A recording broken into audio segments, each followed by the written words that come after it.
Welcome to the Music Wide Open podcast The place for an honest and thought-provoking conversation about music, business, life, technology, and the future, for curious music enthusiasts. and musicians seeking personal growth. I'm Ingolf Wunder. And I am Paulina Wunder. There are many contradictions in the classical music world in how professionals, or those who consider themselves as such, perceive, interpret, or define the rules for how a composer's music should be played. And it's a vast subject. There is a lot of murky ground, often filled with nothing but words, sometimes very sophisticated words or very confident words, but still words, often empty, confusing, and sometimes simply untrue. And of course, in this vast linguistic mix of everything, there are people who, whether through what they say or how they play, express the very essence of how music should be played to make sense. And what does it mean to make sense in the first place? But let's start with the misconceptions. What are the most bothersome interpretive misconceptions in music performance that you can think of? Classical music. Classical music. Well, due to many things we will come to in this episode, we live in times where we have certain standard corridors of how a composer should be interpreted, accepted one, so to speak. And that is a misconception. I mean, it can be just because you're the same nationality as the composer, you know how to play him or her. You think that you know. Yeah. Yeah. Or you are, no, not even you think, but you are seen by others that you know, even if you don't.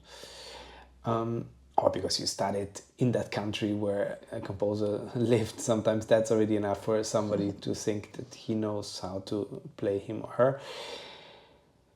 And don't get me wrong, of course there are things, and we will come to these as well, that one has to understand from the culture of a composer and other components. But this is definitely a misconception that there is a certain standardized corridor of how to play certain composers. And these days it's very much so. It wasn't like that. In the past you had a French style of playing a certain composer, an Italian style, a German style, a Russian style. And nowadays you have sort of a standardized, globalized mix of, and this is how you play Mozart, this is how you play Beethoven. And it's of course totally wrong. There are more misconceptions, of course, like the score equals the whole truth. Mm-hmm. Many believe that, and you can find everything there. Yes, in some sense, if you combine it with the emotional signature, which we'll also come to, then you can read out from the score a lot, but there's definitely not everything in the score. Then there's other things like urtext fetishists that think it's everything what's in the urtext is intention. It's of course not true.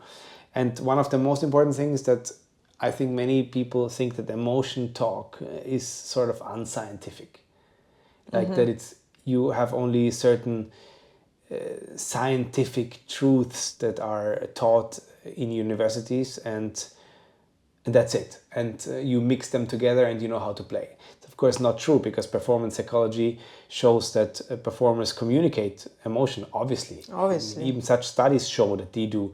And with our interpretation, so timing, dynamics, articulation, timbre, and connection thereof, we are communicating the essence that you said of what a composer most likely wanted to say. Of course, that most likely is the crux of it all, as we say in German.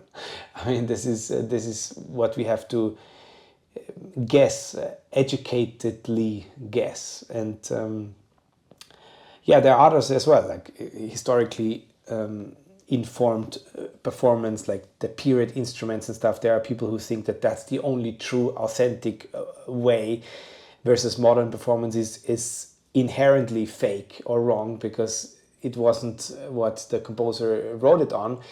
which, yes, you can learn a lot from period instruments, but in nowadays time, many people, most of the pianists, because I'm talking about piano mostly, they are playing on period instruments pretty much the same as on modern instruments, just it sounds worse because, so in other words, That's this is true. also not authentically, you might say it is because it sounds funny, sounds like old, but yes, so bottom line, I think the biggest misconception is that people do not care too much about the emotional signature of a phrase, of a section, of a group, of a piece, but rather what's written and what's socially accepted. Well, that's why there are so many cold interpretations, one Yes. can say. Because only that emotional signature is actually transmitting what the music should say. And if that's not there, then it's like distant and cold. Yeah. What I see sometimes is that often people, I would say, even prefer the cold playing because it's sort of in the middle. It's a safe bet. It's clear. It's clean. I wouldn't call it pure, rather sterile. And I don't think music should be sterile. No, that's for sure influenced by the recording age, in that sense that you... Artificial perfection, you mean? Yes, and also that some landmark recordings become standards that might or might not be excellent. Some are excellent, some are not, it's just hyped.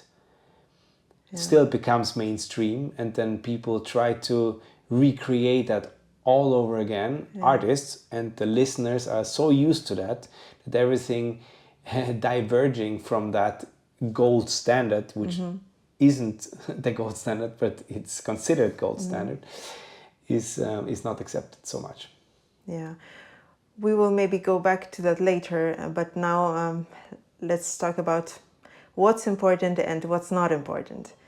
I know that probably almost everyone in the classical music world will agree with what Beethoven said, and what you, by the way, used in your TEDx talk, the quote, to play a wrong note is insignificant, to play without passion is inexcusable. And that is the thing, the passion. Very important. Yet the same people who agree with it might then value a clean, clear, exactly this sterile interpretation over passion and over personality as well. But let's focus on important and unimportant things in the art of interpretation. Well, in my opinion, everything is about storyline, about sections, groups, and the flexibility that the whole makes sense. So if an actor asks a question a certain way, then we immediately pattern match as what the response most likely will be, so the answer.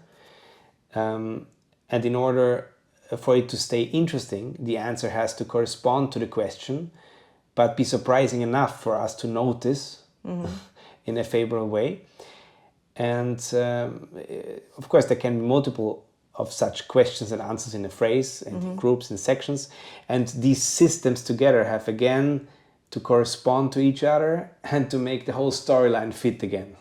So it's really complicated. It sounds complicated if one That's why I'm saying it this way. the art of interpretation. But only then, because it's difficult, because if somebody is not aware of these things, a musician, I mean, then you ultimately just copy something that somebody puts in your brain at some point in your life. Yes.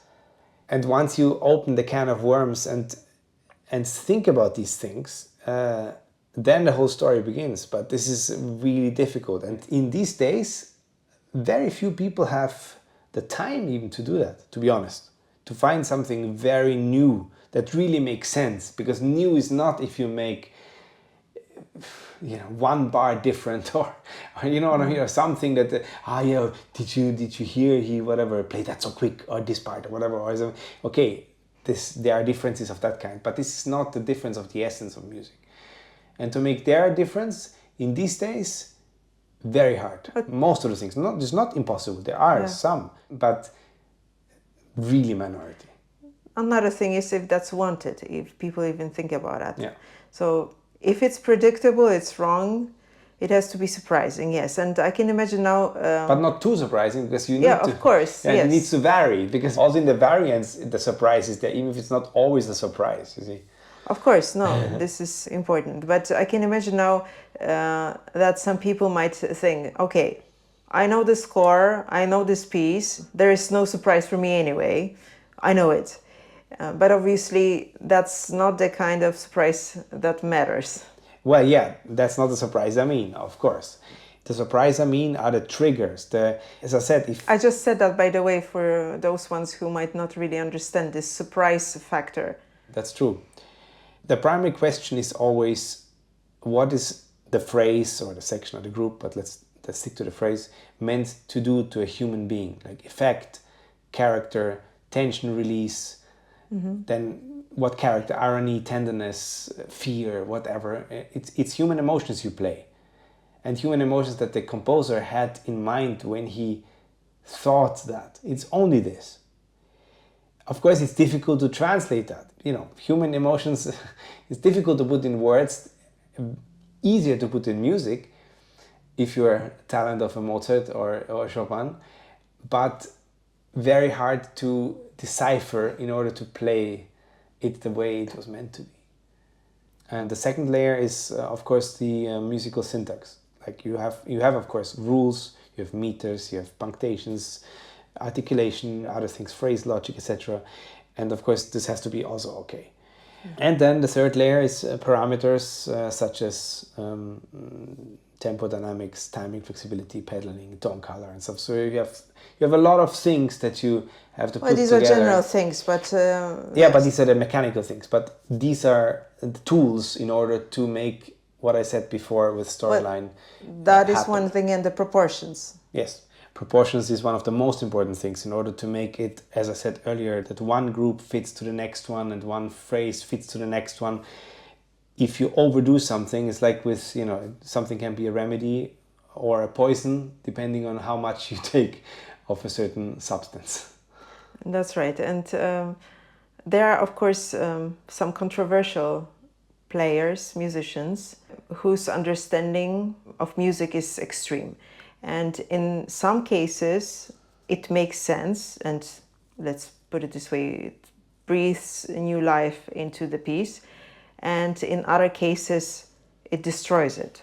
So it's actually very important, not only the proportions, but what you do. Absolutely. In terms of the surprise and how far you go. Absolutely. This is what I meant by historically informed interpretations and stuff, or performing. People always argue. And the thing is that people over the years started to argue about superficial things more than about the human emotion factor, which is the essence of the music. You see, you argue about how much pedal to take, or about small things because you read it in some historical paper or you saw it on some manuscript or something, and then they start arguing about small things and lose the big picture. And the big picture is the emotion. It's so simple, but then it's the problem due to the emotion factor. Everybody can say, yeah, it's only subjective. And this is the danger, because then... because it's not. It's not. I mean, of course, everybody will feel slightly different. Obviously, there's a subjective factor to it. But there is this objective layer that is to measure. And that's most important, also in emotion. Yes.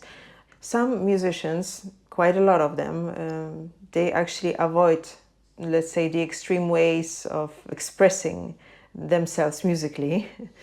It's either from this avoidance of extremes, or, I don't know, from the fear of distorting music and its meaning, came certain simplifications, I feel, that in a very crude way, this is just my feeling, maybe I'm completely wrong here, came certain simplifications that in a very crude way tell a musician, this is how you play it. Yet these have little to do with music itself. They are rather scaffolding that allows one to build an interpretation upon it. But what I see sometimes, some musicians are content with the scaffolding alone. And instead of building a house and then decorating it, to put it more poetically, they lay a few bricks leave the scaffolding in place and move in. Sorry to put it maybe so weirdly, but this is how I feel as a listener and as a music enthusiast. As a sensitive listener. That is not for me to judge. And the funny thing is that then some people, some listeners, even enjoy this scaffolding and these 5 breaks.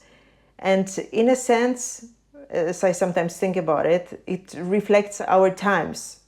Modern art, modern architecture, modern compositions. Not that everything is bad, but there's a lot of this, a lot of scaffolding.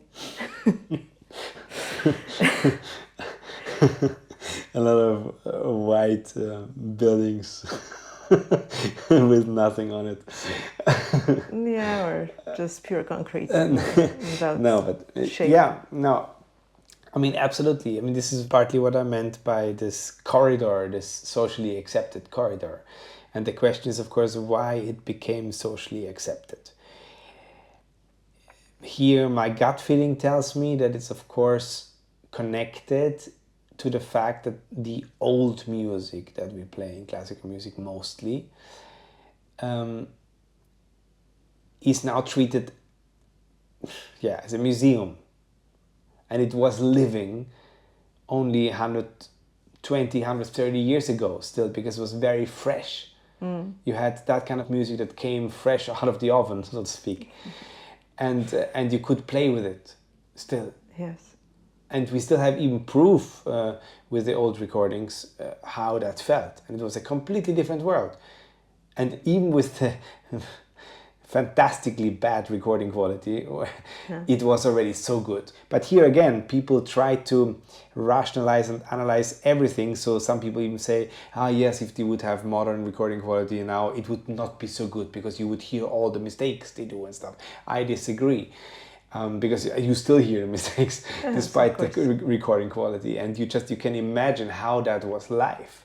If you have only a very crude representation of the real thing on a tape of 1905 or 1910. So we know how they played with the music. It's a game. It's a game. Yeah. This is lost because of not all is lost, but in a great majority it's lost. Why? Probably because of simply people analyzing, as I said, the wrong things, so to speak. Tiny little things that don't really matter are really important, and things that should actually matter are not so important.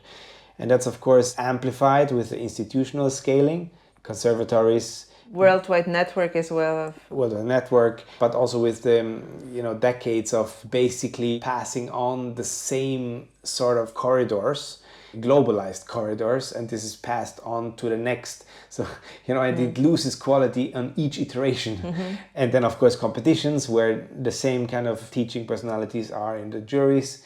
And then, of course, that competitions are inherently a problem with judging, because if one has once been in a jury, one knows that even if people in the jury don't mean bad, there is always a sort of a funny outcome because of the calculations, how it's done. Maybe not always, but there's always something that one can disagree on. Yes, and that over the decades, it, I think, emerged to what we have now. Yeah. Do you think Mozart liked scaffolding? To paint his room, probably. If he did it on his own, yes. Well, could see that. I don't know if he did, but but Mozart's music has really become a bit of how to put it? 5 bricks. And a Mozart ball on it. And a Mozart ball on it. Yes. Because Mozart is really difficult because... For those ones who don't know what we mean, these are the chocolates. I don't know if you call them Mozart balls in English. Well, in German... A Mozart Kugel. Yeah. It's delicious, by the way, especially the original ones, not the mainstream ones, yes. as in music. No, but definitely Mozart is these days absolutely sanitized, emotionally sanitized, tidy, polite, articulated, but that's not Mozart. I mean, you have the instruments alone that he had, we don't even know this anymore. There were some instruments of that time where they had a bell on it. We mentioned it, I think, at some point. Maybe I don't know. remember. So they had actually a pedal where you could, literally a bell. So Ding. yeah. So if there's something really that you have to put out, then you ring the bell, and that's and all. That's fun.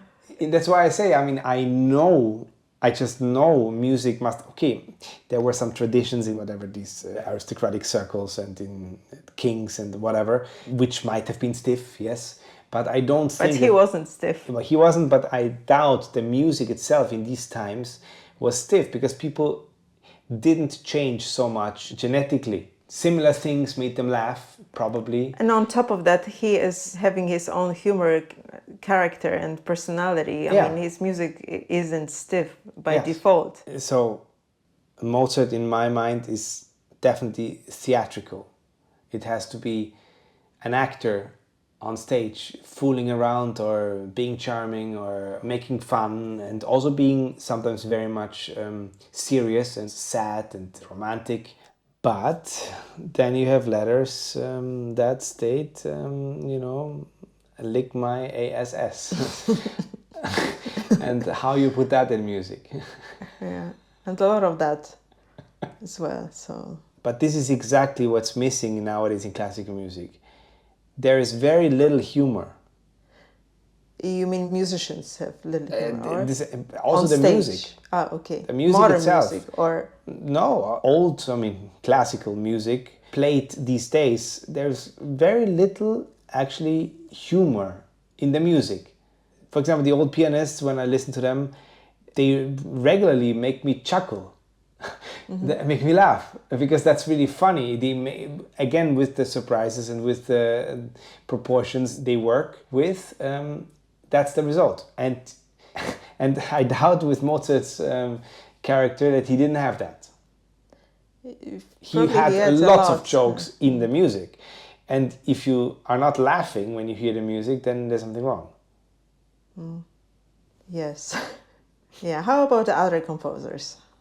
By the way, before that question, because a lot of people nowadays consider Mozart's music light music. What does it actually mean in the first place? How to understand that? Just because these are... Maybe he played with a torch or something. Light music.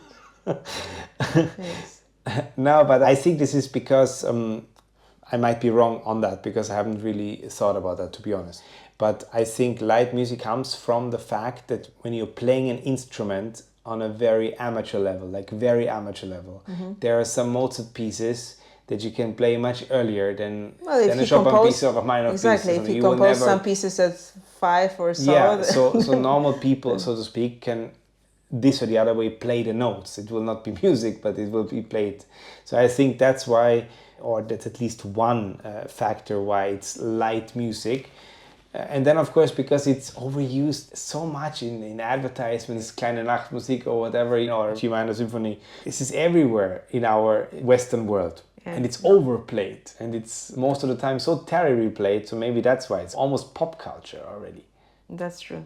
Together with the Mozart balls. Yeah. Okay, how about other composers? You mean misconception-wise? Yes. Well, Beethoven, for example, must be heavy or...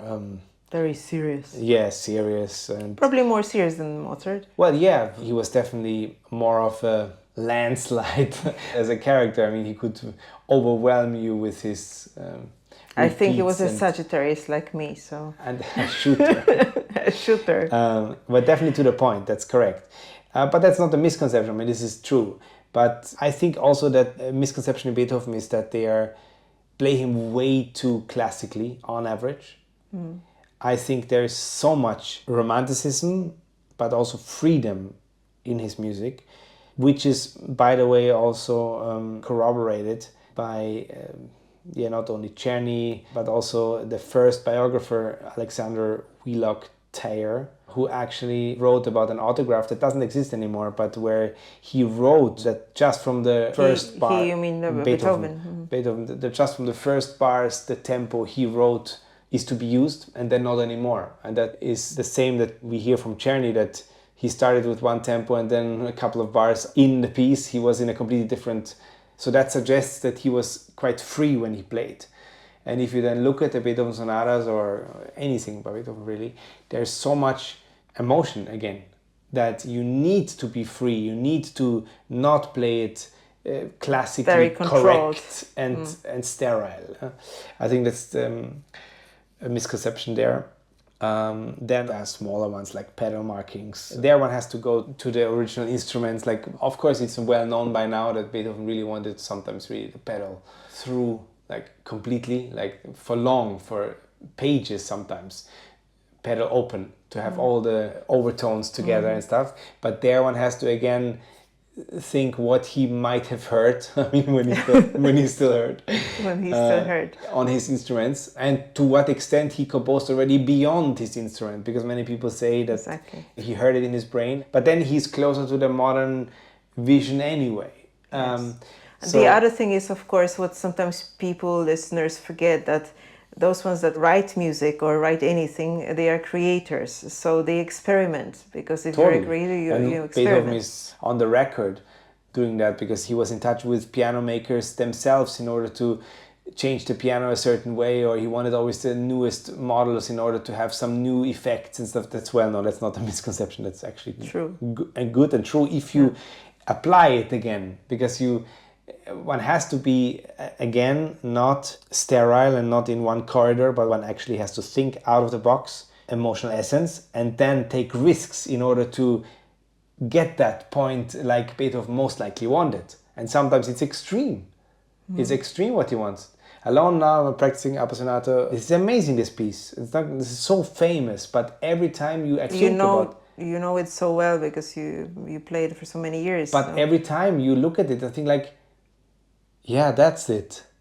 I know this is also such an empty phrase. Everybody says you look at it again and then you say, but it only is true at if least you you're really self-reflected. Yeah, but it's only true if you really have the guts to change something completely. Saying, okay, no, I play it now twice quicker, because it has to be twice quicker. I never saw that before, because that connects this section with that section. And if I don't do that, then it doesn't. So most likely he did that. If I'm right or not, we'll never know.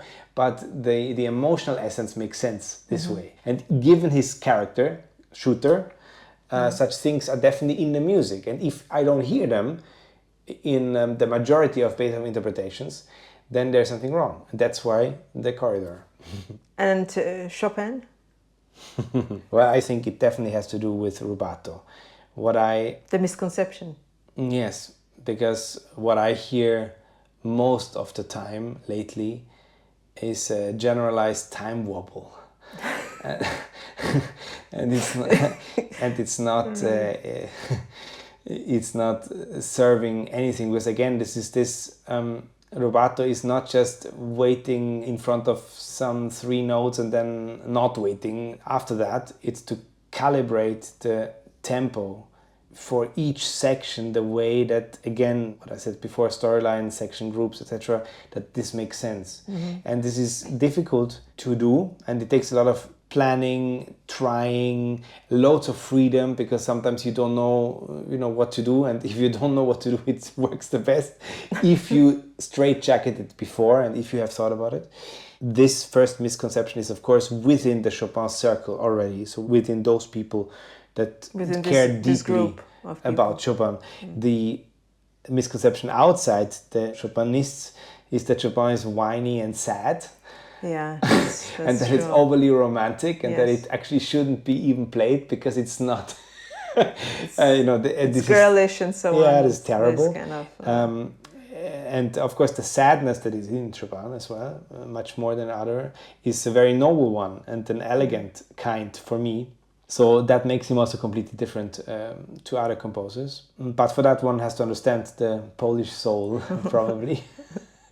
And a bit better, yes. To suffer with a proud back. I mean, That's true. Yes, you have to be. It's a noble thing. But anyway, so this is a misconception, I think. Yeah. The rubato way. How did? Yes, because everybody talks about rubato, And I think this is what also makes this corridor, because we have to repeat it because this is a disease. Because with this living rubato, you start building your storyline. Without that, you just replay something that you've heard on some recording and don't know why you're doing it. And this is what's been done. Yeah. And Liszt? This is a hard one because he was such a playboy that I think misconception is probably that people think his music is a bit shallow, which, don't get me wrong, some things probably are, because one has to... Well, but if you're shallow as a person, you cannot write a list, such a piece like C Sonata. This is what I was just getting at, which is some pieces it's true, because we always have to think about the context of such compositions coming to life, right? It can be some improvisation, some piece that he just quickly put together for some evening soiree or whatever. And then, as you said, you have bombastic pieces that are so thought out and that are almost off this world that of course he wasn't. But I think this is the misconception that if you play Liszt, you are a bit...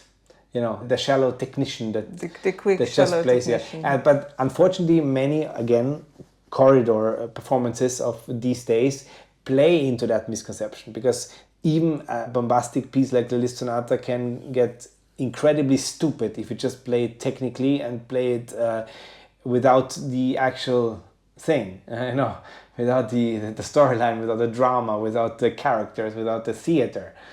And without emotions in the end. Yes. Right.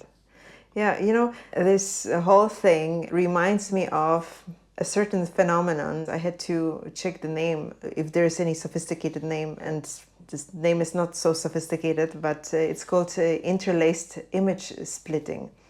This is when you cut a photo into thin stripes and remove every second stripe. The remaining stripes still preserve enough spatial information that our eyes, so the human eye, can reconstruct an image almost identical to the original. And from the removed stripes, you can then create another image that is also very similar, so that when viewed from a distance, they both look basically essentially the same. And you can repeat that. So cut the stripes of both images, remove every second, and create more pictures. But the more you do it, the more you take away from the essence of the original image. And soon it looks like a parody, although you basically use the source material. And why am I saying that? Because this is how I see the tendency of the majority. Not all, absolutely not, but I would say most of these old people, smart heads, who try to convince others what the right way to play a certain composer's music is. So these can be musicians, critics, teachers, some other educators, etc. It is often like I feel it, this is my personal feeling, like they cut the stripes, musically speaking, too many times, or maybe it was introduced to them already cut too many times. And they actually sometimes don't know anymore what the original image of this music is. And still they often say, this is how you play Mozart, Chopin, Beethoven, or any other composer. And although there might be even some parts of what they say or play that are right, the whole thing doesn't make sense anymore in their case, in the case of these people. And there are a lot of people like that. Again, not everyone, but I would say majority. And this is about the essence. Absolutely. And it's a very good comparison, because the essence is impact on humans through sound. And if you have two little stripes left, you don't have that impact on the aware human being. And this is the key. Because if you switch off the sensors, if you do not take the time, or do not have the time, or did not have the education or the upbringing that you care about these subtleties, these actually the essence of music, then you're okay with a couple of stripes. Yeah, and if you are aware, you're not okay. You say, okay, there are tons of stripes missing. Yeah. This is what I as well meant by using this comparison to scaffolding as well. It's exactly this. But again, the majority rules the market in some sense. So if you get away, or if one gets away with playing it just with a couple of stripes, then you continue doing it because there's less effort as well for the musician.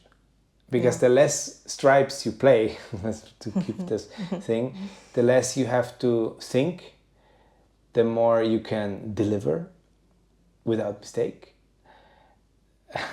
the more you can appear great, great in some sense, just that you can make it. Just to play the couple of stripes, that is still okay to get the representation of what the composition layer is about, sort of. Yeah, but it's not what music is. Yeah.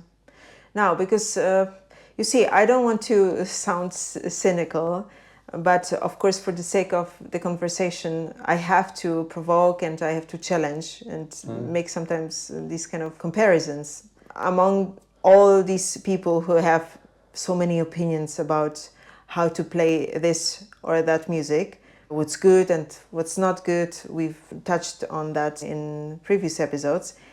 There are, of course, some very valid voices. Sometimes they are quieter, less heard, but truer than the voices of these people that I would call shouters. Because there are rules, as we said, there are hints, there are tips, there are specific remarks on how to play a composer's music or music in general. What's tasteful, what's proper, what's more in line with the composer's character and the times he lived in, and so on. So there's tons of information out there. But these true but subtle voices are so often completely overtaken or marginalized, I would even say. Why isn't it in every field like that? Well, I don't know. I don't analyze really every field, but yes, nowadays it's very easy just to say anything. There's a certain zeitgeist in every period of history which is defined by the mood, by the ideas and the beliefs of the time. And what we have in classical music, differently to other fields, is that we have the essence and substance that is in a way unchanging for 300 years. We still play the same pieces. And certain things that people say can be accepted in one period and not accepted in the other period. Yeah.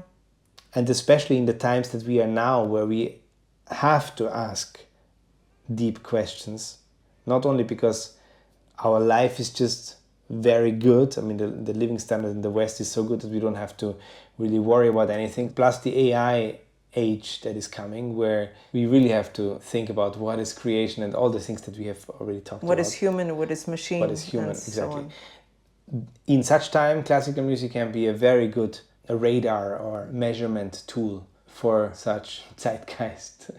And therefore it is really important whenever we talk about the meaning of music or anything of that, emotions in music and all that, it depends on human systems, on human sensors, on human upbringing, human connections, ultimately. And if we numb them down, which is the tendency, because of many reasons, this is not a single person's fault, then we are in danger of just accepting the 3 stripes instead of the full picture. Or scaffolding. Yeah. It got quite serious now, so now a very serious question to you. How to play Mozart? Lick my ass. No. To quote Mozart. No. Well, it's with any other composer, really. When you play Mozart, don't play the rules, play intention. What should a phrase do to a human being right now in the context of the storyline? Then every other parameter as a musician, tools and all the things that we have on an instrument has to serve that intention. A pulse that can dance, articulation that can speak like an actor, timing that breathes. One shouldn't forget that Mozart isn't light. He's more like a clear diamond. So the smallest dishonest gesture can leave an emotional stain. And don't forget to have some fun.